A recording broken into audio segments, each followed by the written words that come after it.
Test, ladies and gentlemen, for a closer look at Game 2.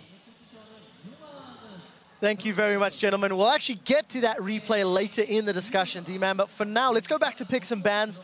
Balls with a fairly early lock-in of that Maokai. I feel like he didn't have the biggest impact during the course of the matchup, whether or not you agree or disagree with that. But something that definitely was countered well was high Z. It felt like Samsung Blue had a good answer to that. Yeah, before we talk a little bit about picks and bans, I want to just say that Blue, in terms of just their champion selection this game, they went back to their comfort picks. We talked about Acorn. He's only played 2 games ever previously on Italy.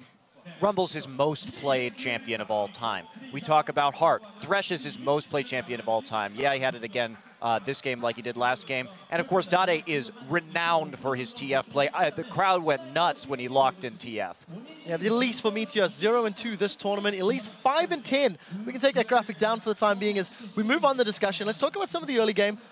Nowhere near as dominant for Cloud9 this time around. They got those head-to-head lanes once more, which I wasn't necessarily expecting. Crepa, how is Cloud9 playing early game? I think Cloud9 started out pretty strong, but something I want to highlight of what Blue did well is their Black Shield manipulation. So we saw it in the bot lane in the first time in a 2v2 where Hart basically flays one target back, fakes the hook on one target, and he will aim it. So he will force Lemonation to Black Shield sneaky, and then the hook will go towards Lemonation. Yeah, you say that's standard Thresh into Morgana play, but the second time, the beauty really was when Dade teleported bottom, he teleported slightly behind Lemonation, and Lemonation, I think it's like land scares or he was black shielding for another reason, but he black shielded early. Dade waited out, locked in gold card, but then sent out his wild cards, procced the Morgana shield, and then stunned Morg right after. And just the awareness of black shield, not only in those instances, you have it in many other fights, but it's always in these little things, shows that why they're so good at this game, because those nitty-gritty things get me all way too excited sometimes. We've got 2 replays to get to, so Freak will get to yours just after this point. Let's pull the first top lane play up. And Monty, I know you wanted to comment on this interaction between Balls and Acorn. Right. This was right after Dade had died in the mid lane to High. And, you know, in League of Legends, there's always an advantage you can get somewhere else. And he's going to use it, that free base that he got. You know, he didn't die. It's just a free base. But to actually make a play here on the Dragon. So Cloud9's going for the Dragon. Let's watch what happens and roll this as we get into the top lane here. Now, Balls didn't see the initial teleport, and if he had flashed, he would have made it, but you don't think about flashing at that time. The base that Dade got allows him to just combine with that Rumble ultimate. I mean, just fantastic coordination, but with every kind of loss in League of Legends, there's also another opportunity.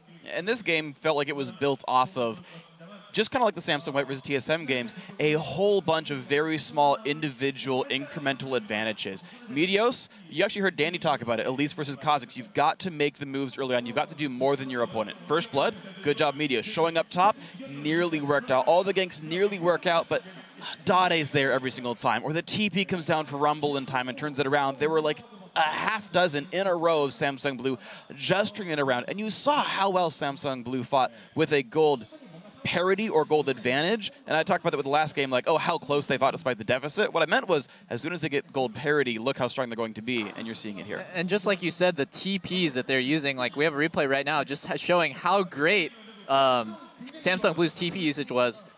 If you can pull that up, that'd be good. Anyways, I know that feeling, Peter. Like D-Man was saying, Deft is the one who's baiting C9 into all these fights. So you can roll it right now. You can see he's just doing a standard Twitch gank down. But what's not standard about it is just this amazing coordination. Heart's on the right with a Lantern. Potentially, I think Deft kind of misplaced by flashing away from the Lantern. But you see, Acorn immediately TPs in. Adada is right on point with that TF port. And there's no reason for Balls to have chased this Deathmark Twitch. He actually kind of suicided and baited his entire team.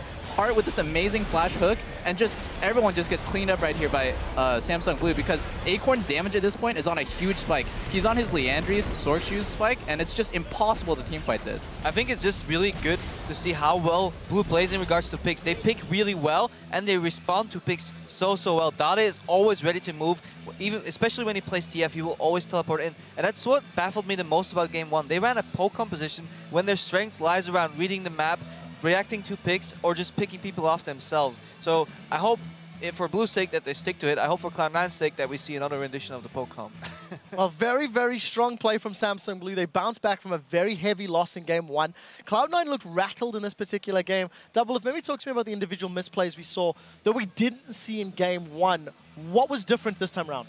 I'm glad you asked that, because I think last game was a really big misrepresentation of how strong Cloud9's early game was. It really snowballed off of that first blood, and Heart had 10 deaths in the first game. This game, he had 0. So they didn't really, we're not able to snowball this game off of Heart's missed positions like they were in the first game. And I think Samsung Blue just had a way better picks and bans phase. TF is historically a big counter to Zed because when he's split pushing, TF has that global pressure. All right, so we do have to move on to the social media segment. Earlier in the show, we asked you guys what's been your favorite moment from Worlds so far and why. And we got a ton of great responses. Thank you very much. It was quite difficult to narrow them down, but here's just a brief sample of what you've been saying. From My Name is Lyroot, the heart-stopping moment when Fnatic was a hit away from advancing on, had to break out the defibrillator after that one. We'll just rattle through these. At OmniSynced, my favorite moment has got to be Cloud9 shouting, "This is for Kaboom," when they were Najin White Shield's Nexus. And I know Freak actually mentioned that this morning.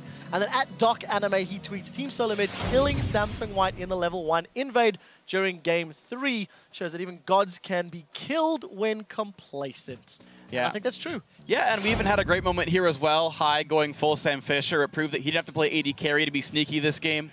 Or maybe that he grew up in San Francisco because he knew how to play with Fog so well. Crepo, you have any... Do you want to carry on? Do you want to carry on? Full ninja? Right, anyways. Yeah, we're all done. Guys, Off, boys. thank you for sending those to us. And remember that you can tweet your fellow World Championship fans throughout the games by using the hashtag Worlds.